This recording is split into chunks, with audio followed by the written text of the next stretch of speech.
En la década de 1920 Estados Unidos jugó con la bolsa. Para el 1929 la bolsa le hizo mierda.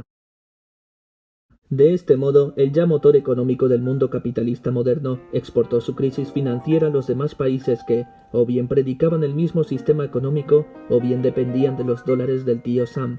Es decir, gran parte del mundo se jodió, pero bien porque los bancos quebraron, la gente de a pie perdió sus ahorros y sus trabajos, y hubo una sobreproducción por parte de las empresas durante una década entera que acarreó consigo una deflación. Y, para colmo del sector primario, las constantes sequías aparecieron de la noche a la mañana.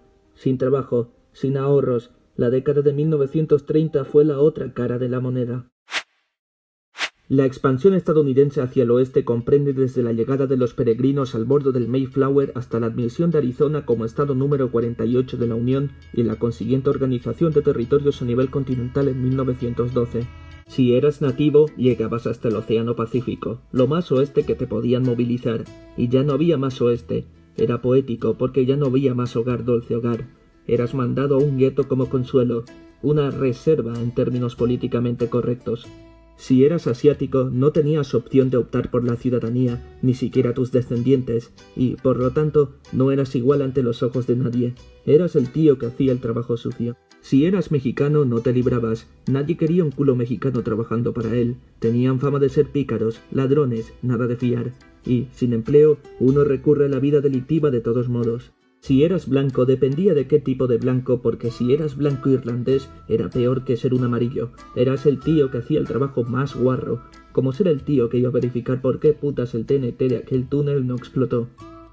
Nadie era libre de líos en el salvaje oeste, donde imperaba la violencia en cada rincón de no importa qué estado o territorio. Daniel Day-Lewis rechaza a Winona Ryder y es como cualquier caso de brujería se llevaba a cabo en Salem, Massachusetts.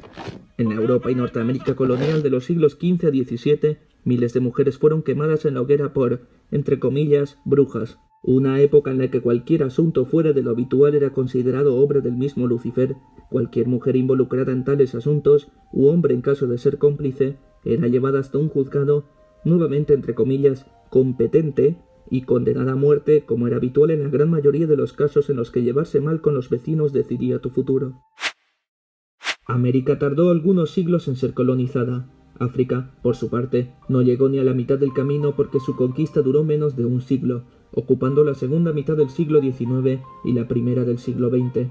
Quedarse la tercera parte del camino significaba quedarse peor de lo que se encontraba antes de la ocupación o violación o llámalo como quieras. Los alemanes, belgas, ingleses, franceses, italianos, españoles y portugueses dibujaron las actuales fronteras africanas, explotaron los recursos valiosos. Los alemanes incluso fueron responsables de un intento de genocidio, el cual consiguió exterminar a la tercera cuarta parte de algunas tribus de la zona ocupada. Los belgas y los ingleses, por su parte, exhibieron tribus en jaulas de gorilas en zoológicos humanos en mitad de las urbes más importantes.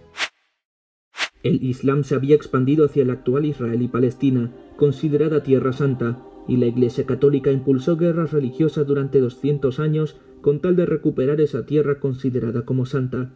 Los católicos consideraban a los musulmanes los enemigos a exterminar, y los musulmanes consideraban a los católicos los enemigos naturales. En medio de todo el huracán estaban los judíos, a quienes ambos bandos daban por culo, dando así comienzo a las persecuciones más masivas por cuestión religiosa. El reparto de África no tan satisfactorio para algunos y el asesinato del archiduque austríaco en territorio extranjero a manos de unos aspirantes a terroristas dio comienzo a un conflicto bélico a escalas nunca antes vistas.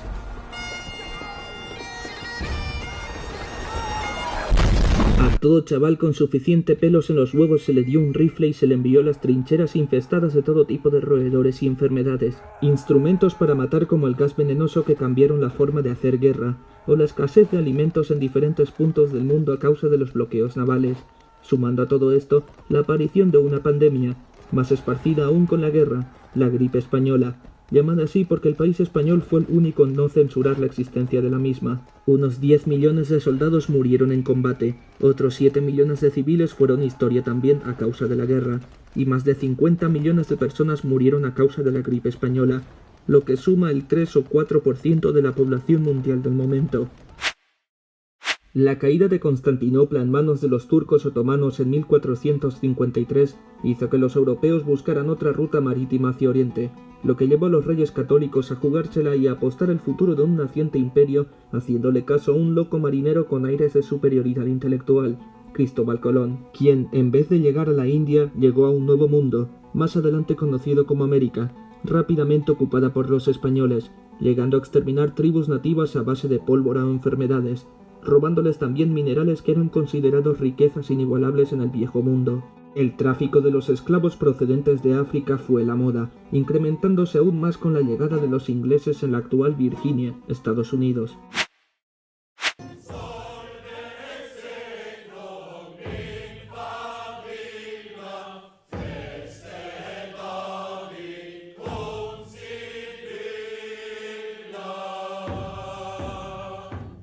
Diversas teorías de cómo y dónde surgió, pero en resumidas cuentas fue una pandemia, una a escala global, excluyendo América y la África subsahariana. Una época en la que te morías por un resfriado y, de la noche a la mañana, sin explicación, la gente caía como moscas en mitad de la calle. La tercera parte de Europa murió en menos de una década. Se llegó a acusar a los judíos. Esto provocó linchamientos. Algunos poblados llegaron a exterminarse, y los pocos supervivientes ignorantes huían a las grandes ciudades y expandían así la enfermedad. Tanta muerte trajo consigo menos producción agraria. Esto era menos comida por una temporada. Alemania pasaba por una profunda crisis económica tras la Primera Guerra Mundial, y el partido nazi llegó al poder en 1933, consiguiendo sacar adelante la economía, a cambio de perseguir a los judíos y a todo aquel que no fuera ario, llevarlos a campos de concentración, esclavizarlos, experimentar con ellos y luego matarlos en masa. Millones de judíos fueron extinguidos durante el gobierno de Adolf Hitler, que, cabe recordar, llegó legítimamente al poder, por lo que el pueblo alemán del entonces fue cómplice. Todas las cabronadas nazis y la invasión de Polonia, esta última siendo la gota que colmó el vaso, sumieron al mundo entero en la guerra más devastadora de la historia, llamada la Segunda Guerra Mundial. La primera fue un aperitivo en comparación. Cerca de 100 millones de personas perdieron la vida de una u otra forma entre 1939 y 1945 como consecuencia del conflicto que cambió Europa para siempre, porque pasó de ser un gallinero repleto de gallos a ser el continente más pacífico actualmente. No solo el viejo continente se vio afectado.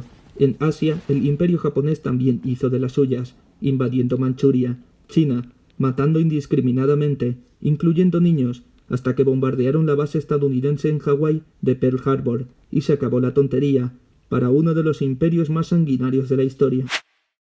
El imperio romano cayó y los pueblos bárbaros disfrutaron atacando el fracturado imperio, y toda Europa estaba sacudida por constantes ataques entre ellos mismos, siendo los nórdicos o vikingos los más relevantes e hijos de puta.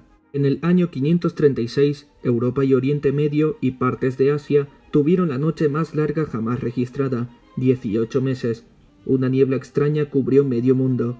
El sol perdió brillo, por ende, la temperatura cayó y dio pie a la década más fría desde la última glaciación. En China nevó en verano. Las cosechas eran más que pobres y esto conllevó una hambruna generalizada. Y, para joder más aún, poco después surgió una pandemia, la plaga de Justiniano, que llegó a matar a la cuarta parte de la población mundial, y afectó tan solo a partes de Europa, Asia y África, estas dos últimas en menor medida, aunque principalmente al Imperio Bizantino.